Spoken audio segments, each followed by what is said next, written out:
வணக்கம். இப்போ ஒரு அண்ணன் வந்திருக்காரு. அவர் பேரு, அவர் என்ன மாவட்டம் பஸ் தெரிஞ்சுப்பான உங்க பேரு? என் பேர் வந்து ஏவிஆர் அழகேசன் என்ற அழகு. செங்கல்பட்டு மாவட்டத்திலேருந்து வரேன் நான். என்னுடைய சொந்த கிராமம் திருக்கச்சூர் கிராமம்.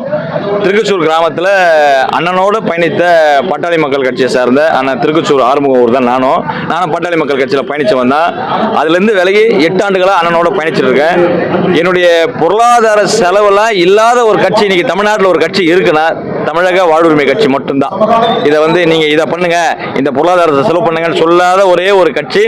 நீ மக்களுக்காக போய் களத்தில் நெல்லு, மக்களுக்கான போராட்ட களத்தில் நெல்லு, மக்களுக்கான தேவைகளை பூர்த்தி செய்கிற இடத்துல நீ நிற்கிற, அதை நீ செஞ்சு கொடுக்க வேண்டியது உன்னோட கடமை. அவனுக்கிட்ட 5 10 வாங்கக்கூடாதுன்னு சொல்கிற ஒரே கட்சி தமிழ்நாட்டில் நம்ம தமிழக வாழ்வுரிமை கட்சி மட்டும்தான். இந்த என்ன நிகழ்வுக்கு வந்திருக்கீங்க தெரியுமா? இப்போ என்ன நிகழ்வுக்காக வந்திருக்கீங்க? மாவீரர் நாள், சங்கரனாருடைய நினைவு நாள். தொடர்ச்சியா அண்ணன் வந்து இந்த நிகழ்வு எடுத்துட்டு இருக்காரா? ஆமாம், நிச்சயமா.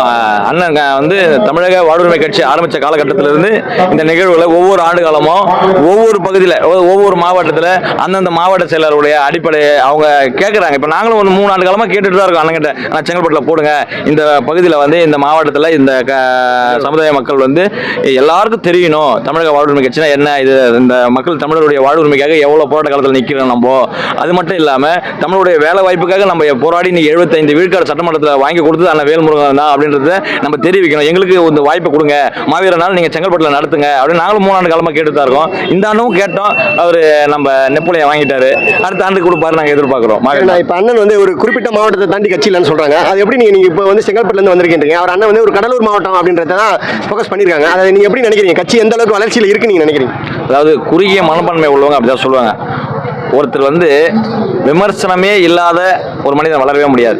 விமர்சனம் இருந்தால் தான் அந்த மனிதன் வளரவே முடியும். அதுபோல் ஒரு மாவட்ட செயலராக பயணித்து மாநில இணை பொதுச் செயலாளர் வரைக்கும் பட்டாளி மக்கள் கட்சியில் பயணித்த ஒருவர் இளம் வயதிலேயே ஐயாவால் வந்து கட்சியை விட்டு நீக்கப்படுறாருன்னா அவர் கூடிய சீக்கிரத்தில் மிகப்பெரிய இலக்கை அடைய போறாருங்கிறது ஐயாவே பயந்து வெளியே அனுப்பிச்சார். இன்னைக்கு தன் மகனையே வெளியே அனுப்புற அளவுக்கு வந்துட்டார். அவருடைய மகனுக்கும் அந்த நிலைமை தான், நம்ம அண்ணனுக்கும் அந்த நிலைமை தான். அதனால அண்ணன் வந்து தமிழ் தேசிய பாதையில் 17 வயதிலிருந்து தமிழரசனோட கைகோத்து ஐயா புலவர் கலியபெருமாளோட கைகோத்து அந்த மாவட்டத்தில் இந்த ஈழத் தமிழர்களுக்காக எண்ணற்ற உதவிகளை செய்து கொடுத்து இன்ன வரைக்கும் பொருளாதார உதவி போய் நின்னா இல்லைன்னு சொல்ற ஒரு வார்த்தையே கிடையாது. அண்ணன் வேல்முருகன்கிட்ட மட்டும் இல்லைங்கிற வார்த்தையே வராது. ஏதோ தன்னால் முடிந்ததை இயன்றதை உடனே எடுத்து கொடுத்து செய்யக்கூடிய ஒரு மனப்பான்மை உள்ள ஒரே ஒரு தலைவன் யாருன்னா தமிழ்நாட்டில் அண்ணன் வேல்முருகன் மட்டும்தான். இப்போ தமிழக வெற்றி கழகம் அவர் விஜய் அவரோட கட்சி ஆரம்பிச்சிருக்காரு. இன்னைக்கு ஒரு சிட்டிங் எம்எல்ஏ ஏடிஎம்கே எம்எல்ஏ கட்சியை விட்டு விலகி அவர் என்ன பண்றாரு? தமிழக வெற்றி கழகத்தில் போய் இணையறாரு. ஆளும் திமுக ஆட்சி வந்து என்ன பண்ணுது? தொடர்ச்சியா வந்து அவர் விஜயோட வருகையை வந்து எதிர்கொள்ள முடியாம அவங்க தொடர்ச்சியா ஒரு வேலை செஞ்சுட்டு இருக்காங்க. அப்படின்றப்ப எந்த அளவுக்கு வந்து தமிழக வாழ்வுரிமை கட்சியில்